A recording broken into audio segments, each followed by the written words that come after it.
Hey everybody in the reggae universe, welcome to a conversation in dub hosted by me, Mark Ramondi. And me, James Pasqua. This podcast is all about exploring the massive world of reggae and dub music, from its roots in Jamaica to its influence on various music genres worldwide. This podcast also explores the intricacies of dub through insightful conversations, interviews with artists, and in-depth analysis of iconic tracks. We don't just talk about the music, but also the stories behind it, the techniques used in its production, and the social and political context that shaped its development.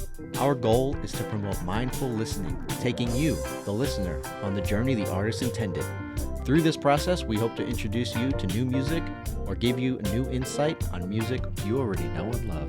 This podcast is brought to you by Rootfire, a platform for reggae music worldwide with a mission to empower artists and nurture the community that supports them. You're here because you love reggae music and want to be a part of that community. We're here to help connect the dots. If you have any feedback for us, be sure to email us at aconversationindub@gmail.com or message us on Facebook or Instagram at aconversationindub. We love hearing from you. Now, let's get to the show. We are back with a conversation in dub. And Mark is back. Can you believe it? Hey everybody, how we doing out there in the dub universe? I am so excited to be back. You were missed. I had to hold down the fort the best I could. I'm sorry to the listeners that we have been erratic with the scheduling. You can blame Mark for that one. We tried our best to hold it together. So glad he's back. We're going to be running with some things. There's a lot of new music out there that we're going to feature. There's so much to talk about. But, Mark, welcome back from your honeymoon, man. Yeah, man. I got to say, guys, I have missed being here. I have missed doing these episodes. No, well, you you know what's crazy is like it was on my mind, and it's stuff that we're gonna get into in this episode today because it's unbelievable how saturated in music and culture I have been over the past month of my life. And like we could start with like talking about the wedding stuff. The wedding was fantastic for those of you guys that probably definitely don't know out there, but James was my best man for that wedding. So we had a wonderful time down in South Carolina celebrating it. We had great weather, which we were nervous about. It was supposed to rain, but it didn't. It was a little hot, a little spicy, but I'll tell you, the weather, we didn't rain, and we danced outside underneath the Spanish oaks. We had a wonderful time, and everything about that day was really, really special. So it was great. And then right after that, I think it was 5 days after the wedding, we hightailed it over to French Polynesia for 20 days. Wow. So it was a long, long trip, man. It was a long time to be isolated. Trip I've ever taken. Longest and probably farthest. Yeah, this was the longest trip and the farthest trip, definitely by far. But like, I'm not gonna lie, like this was interesting because, this episode, I really kind of want to do a recap of just some of the things, especially the musical things that I experienced over the past 20 days while I was there. But more importantly, it'd be a good way for everybody out there to kind of get to know me a little bit. Like my wife, I could say wife now, Katriana. Wow. Getting used to that new verbiage. But Katriana, she was a world traveler. Well, I can't say was, still is. Her goal was to step foot on every continent by the age of 30, and she did it. So she's been all over. And it wasn't just like a little trip. I'm talking when she would go to these places, she was there for like a month and a half. Sometimes she was in Peru for like almost like a couple of years, Australia for like a year. Like she was in these places for a very long time. Antarctica, she sailed basically on it was a bark. It was an old bark sailboat that she sailed through the Drake Passage to Antarctica. It was like a month and a half long trip. She like broke her thumb, like almost fell overboard, didn't make it. Like it was very intense. So like she's that kind of a traveler. So like we're kind of like easing me into these longer trips. And it's interesting because she always used to tell me that, when you take these trips and you're somewhere for a really long period of time, you just see the culture totally differently than if you're there for like 5 or 7 days and you think you have an idea of it. Yeah, of course. And it's just it's true. I mean, anybody could say it's true, and that was definitely true for us over in French Polynesia, which is why I'm super excited about what we're going to be featuring today and what we're going to be talking about. Yeah, so I don't know if you want to introduce it. You're the one who introduced me to this because you found it on your journeys. Yeah, that's totally fine. I would love to because there's a whole story as to how I basically found this one, but the artist is Eto, a French Polynesian artist, and the song that we're featuring today is Natura.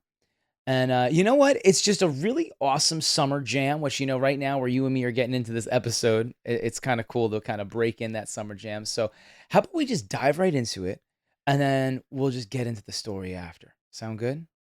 That sounds great. This is Eto with Natura.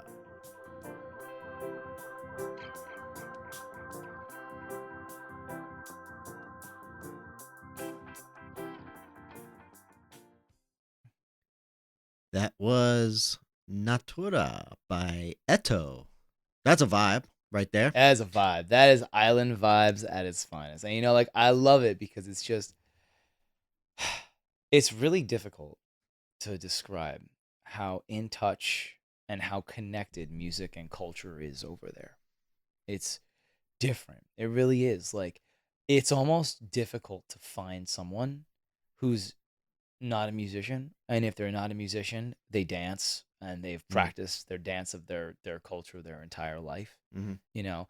But every single person is just connected to it in some way, and for me, that was really cool because I don't know if anybody out there knows, like, I consider my secondary instrument to be the ukulele.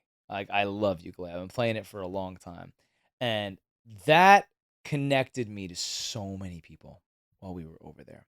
And this particular song, I want to talk about how I found this song because it was such a Sure. special day. It was so cool. So y'all might want to consider this story time with Mark because I'll be honest with you, I don't really know a lot about Eto, and it was really hard to kind of find stuff about Eto. So that was one thing where, like, great to be able to reach out to that artist, see what he's doing, see more that he's doing. Well, But in terms of before background, you get into like how you found the song, could we talk about the song first? I would love to. I would love to. Because honestly, it's not in English, so I don't know what he's Yes. talking about. It sounds like a love song, which Hmm. is great, and it totally fits the vibe, and it totally fits the theme of Polynesian reggae. Yep. Not much going on structure wise. It's a solid song, right? Yeah. It's super chill. Um, Lap steel guitar in it. I love that. Hmm. There's only very few instances where you can throw lap steel guitar on a song and it doesn't sound like an American country song. Yep. That's one of them. Yep. You're absolutely correct. I agree with that completely. Love that. And, just a solid song. I don't really have much else to say about it.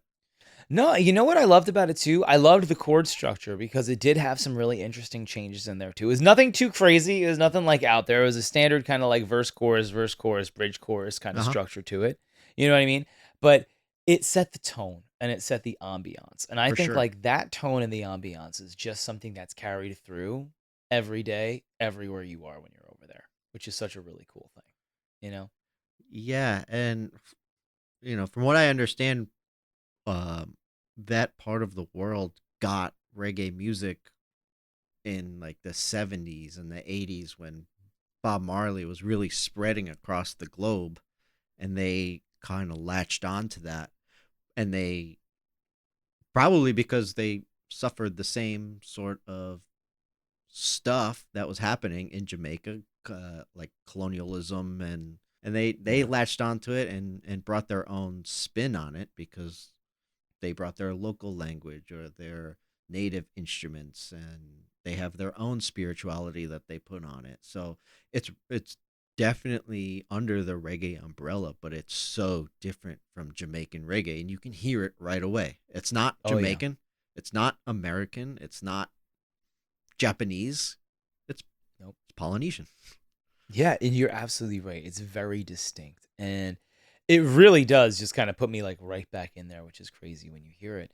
And I love that you say that because you're absolutely right. Like they did go through some very similar things, which I Mm, just find it so interesting where they just adapted to reggae music and clung on to it and made it their own. And one thing I will say about the structure of what they went through in Polynesia, essentially, is the amount that they were able to hold on to in terms of their traditions. mm, I really haven't been anywhere in my entire life. I mean, I know I've yet to go to Japan. Like, I know mm. that that's so rich in culture and tradition, too. That's definitely on my radar. But for me personally, I've been to a lot of different countries, but this, like, culture, music was a part of every single thing they did.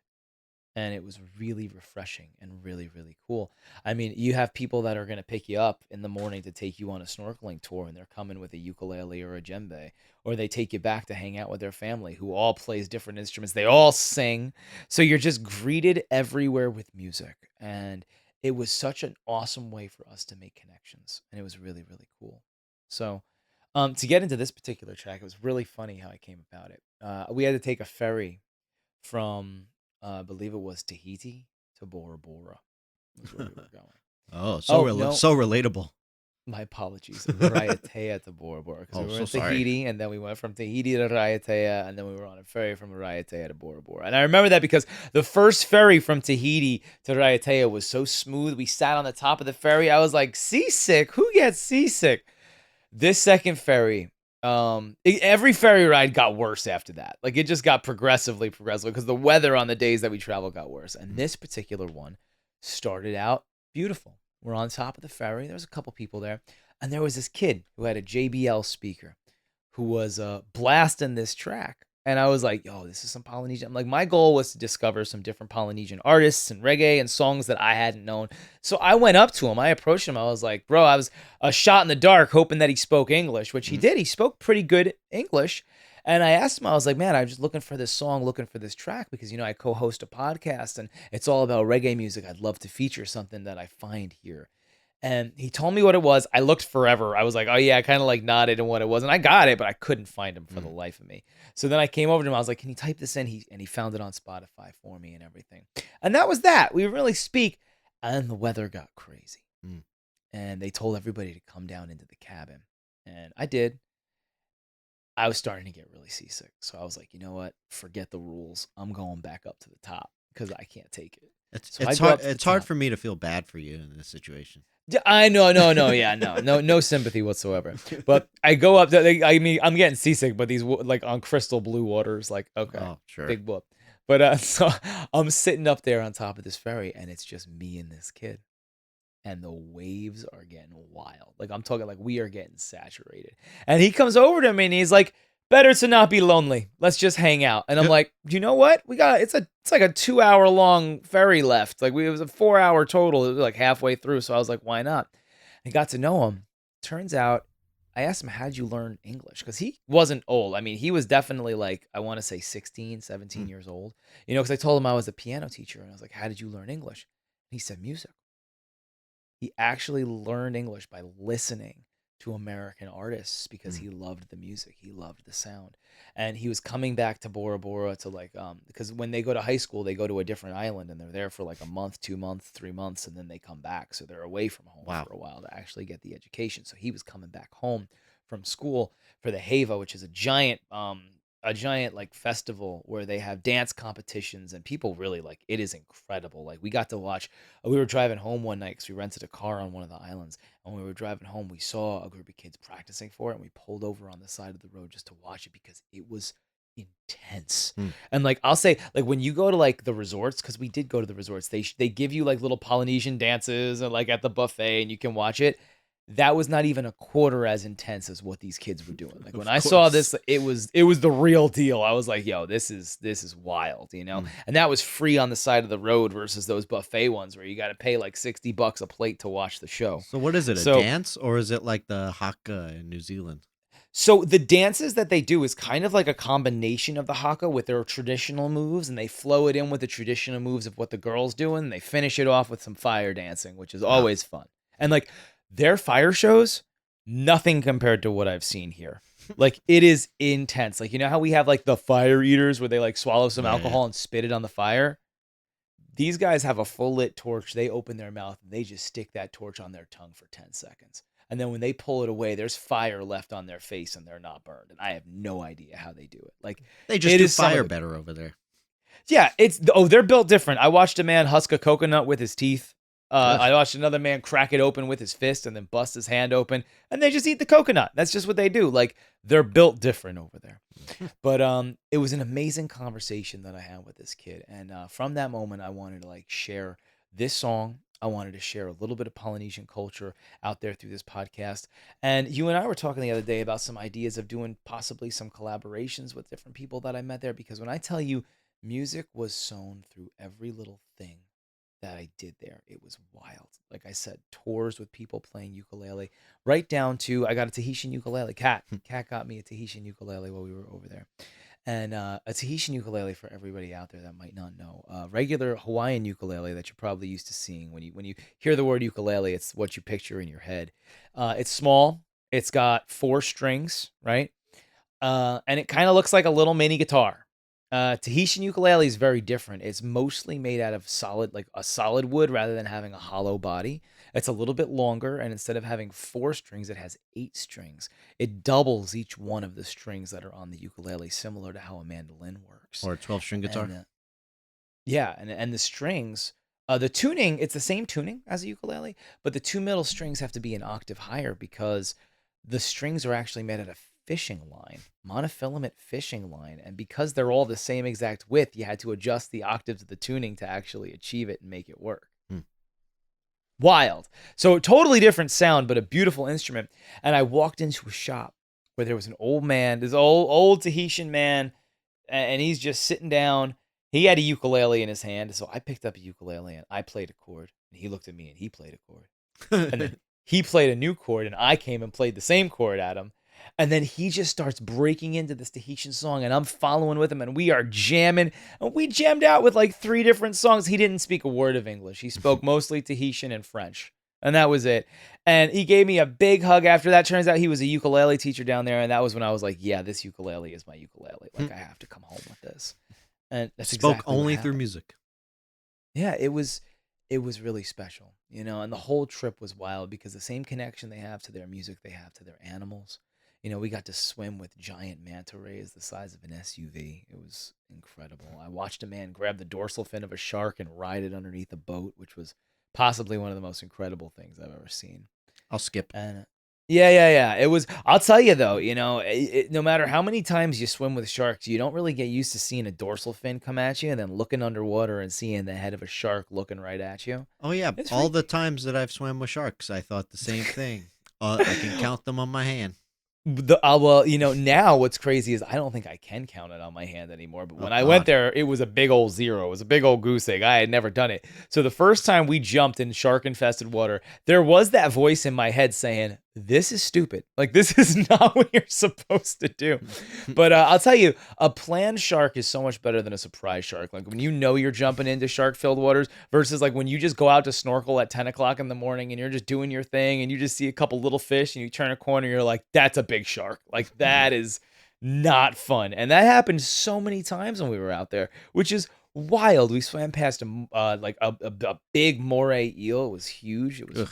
not the things you really want to see, but need. It's like you get to see, and it was such an incredible experience. I like land.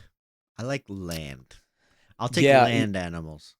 the scariest was when we were looking for the manta ray because they told us to like jump in and just look, and we were in the deep ocean. Now, mind you, the visibility down there was so good you could see until about 100 feet deep, easy. There was nothing. It was just blue. We were surrounded by blue. You were in the open ocean. And there's not really a feeling that makes you feel smaller. It felt like you were swimming in the sky. Like it was just such a crazy experience.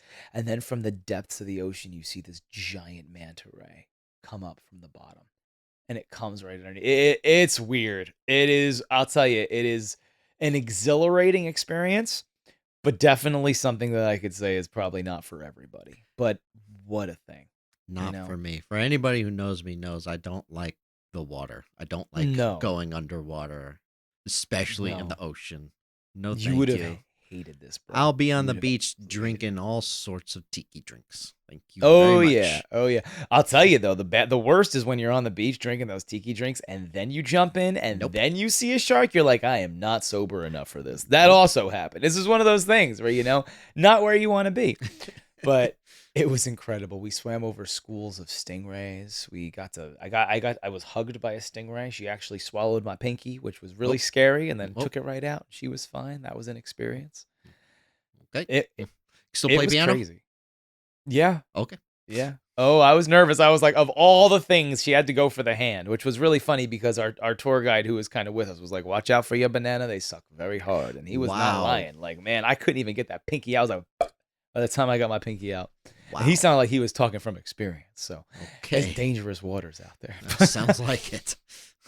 But no, it was really incredible, and I definitely look like I said, I look forward to sharing more Polynesian culture and music on the podcast too, and hopefully getting some artists on here to talk about it because the truth of it is, there's so much talent there, but these amazing artists have zero exposure.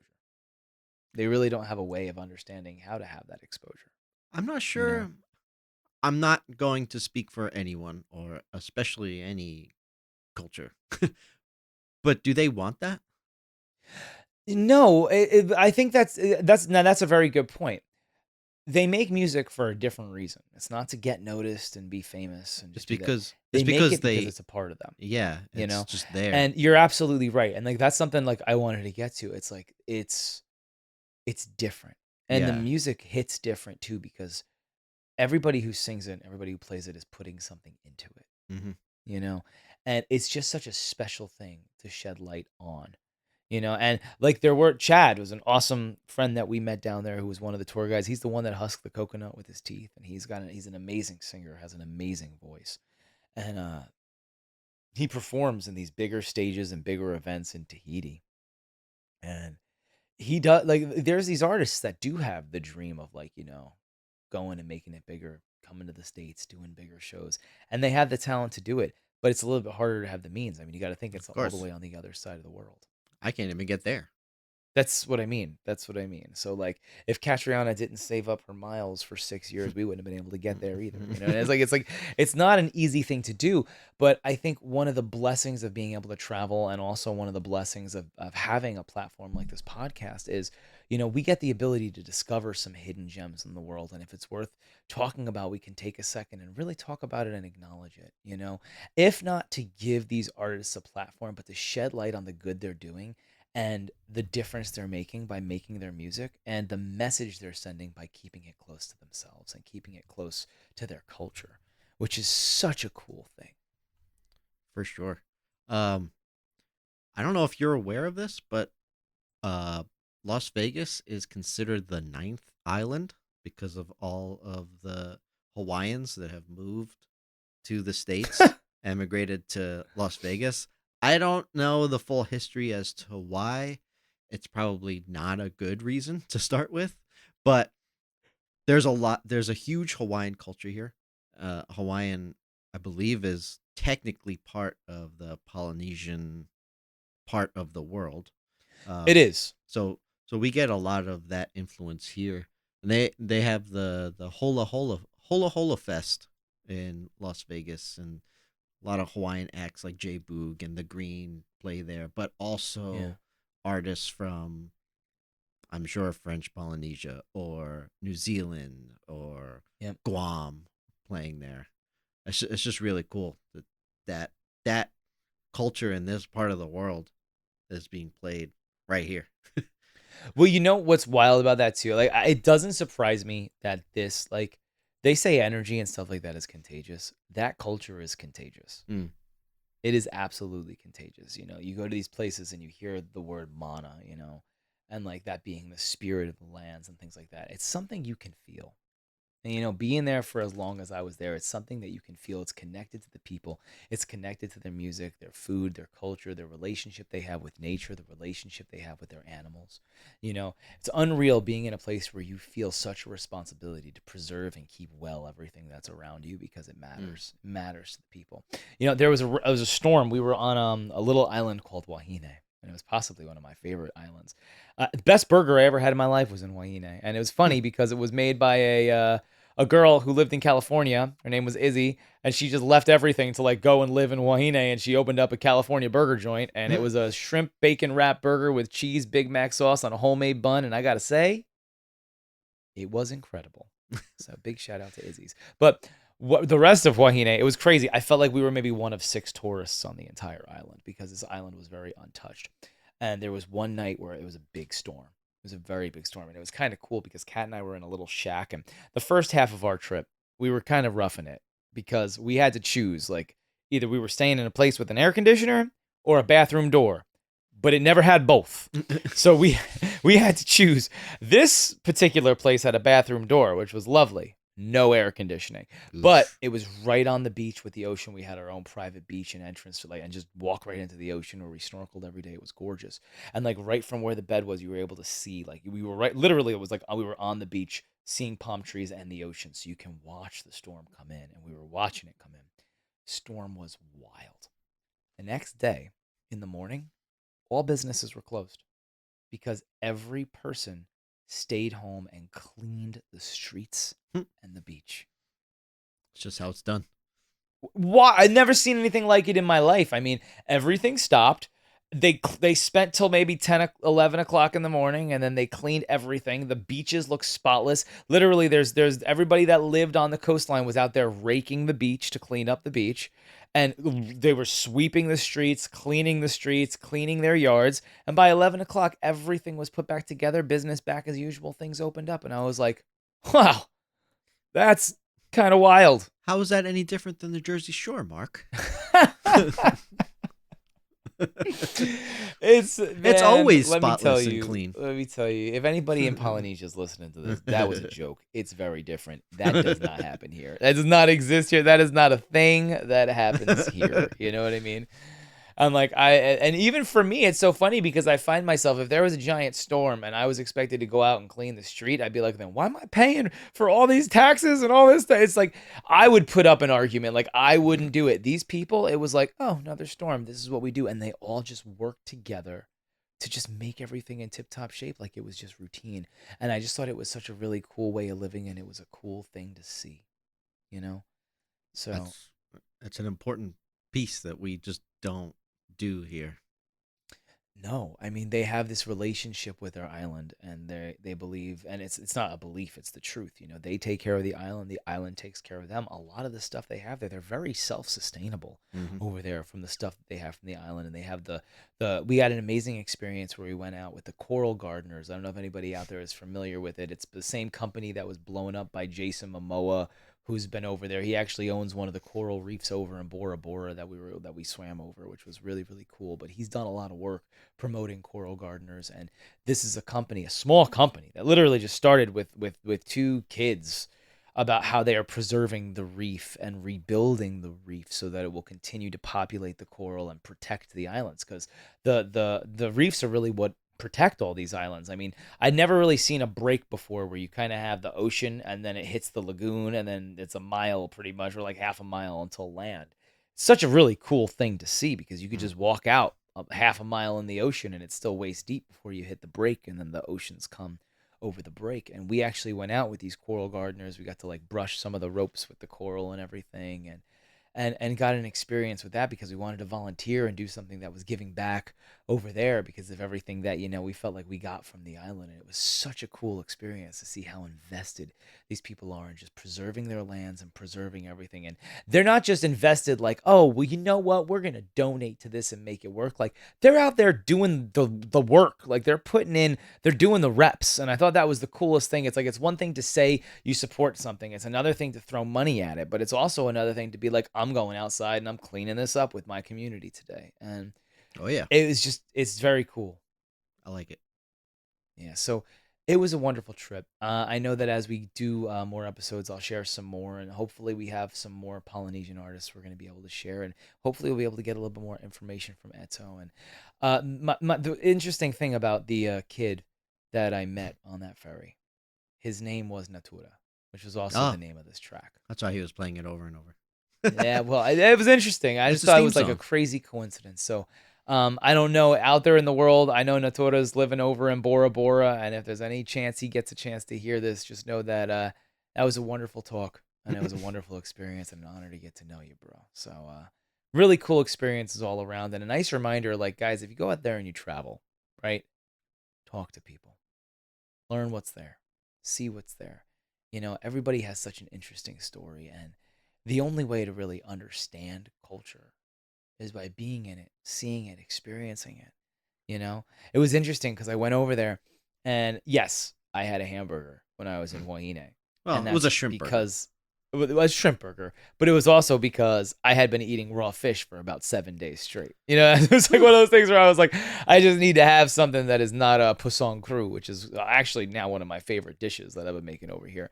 But yeah, I can't tell you how many people I saw at the resorts that were just getting their chicken tenders and French fries while they were in French Polynesia. And it's funny. It's like, experience the culture, dive into it. Don't be afraid of it. There's some beautiful things out there in the world to experience.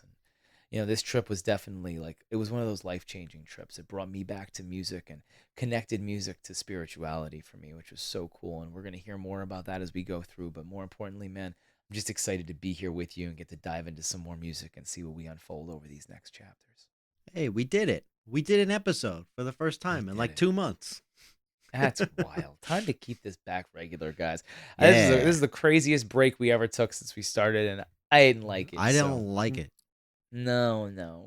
Although I will say, guys, check out the episodes that happened while I was gone, because there were still some amazing things that were coming out of Conversation in Dub. So thank you, James, for that. Welcome. Thank you. I know Dave Schiffman was coming in. And he was got Robert Stokes on an episode. It was a good time. Good times were had. So a lot of good things, a lot of big things were still happening. So thank you so much for holding down the fort. Thank you to everybody else who was able to kind of fill in the gaps while we were gone. And let's pick this up and move on to see what's next. Sound good? That sounds great. And in the meantime, keep dubbing. Thanks for listening to A Conversation in Dub, hosted by James Pasqua and Mark Raimondi. Conversation in Dub is brought to you by Rootfire, a platform for reggae music worldwide with a mission to empower artists and nurture the community that supports them. You're here because you love reggae music and want to be a part of that community? We're here to help you connect the dots. This show is produced and edited by James Pasqua. Our theme music is an original composition called Keep Dubbing by James Pasqua and Mark Raimondi. If you want to hear previous episodes containing full songs, you can find them all on Spotify. Follow us on Instagram and Facebook at A Conversation in Dub. And if you have any feedback, requests, or just want to talk about music, reach out there or email us at aconversationindub@gmail.com. Make sure to rate us on your podcast platform of choice. And as always, keep dubbing.